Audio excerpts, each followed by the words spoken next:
నవరాత్రుల్లో అమ్మవార్ల పేర్లు ఒక్కొక్కరు ఒక్కోలా చెప్తున్నారు. ఒకరు శైలపుత్రి అంటున్నారు, ఒకరు బాలత్రిపుర సుందరి దేవి అంటున్నారు, ఒకరు కాత్యాయని అంటున్నారు, ఒకరు అన్నపూర్ణాదేవి అంటున్నారు.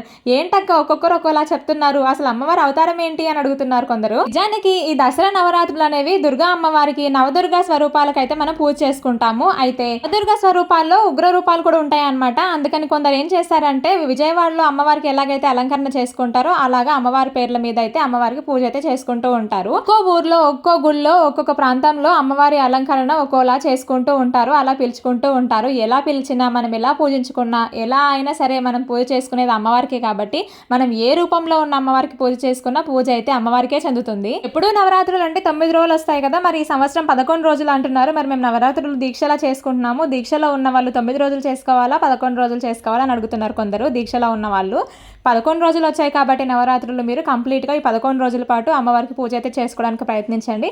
11 రోజుల పాటు దీక్షలో ఉండడానికి ట్రై చేయండి. ఈరోజు అమ్మవారి అలంకారం సరస్వతీదేవి అలంకారం కాబట్టి మాక్సిమం గుళ్ళలో అన్నింటిలో కూడా ఈరోజు అమ్మవారి పూజ అయితే చేసిన తర్వాత ఈరోజు సరస్వతీదేవి పూజ అయితే చేస్తారు సాయంత్రము.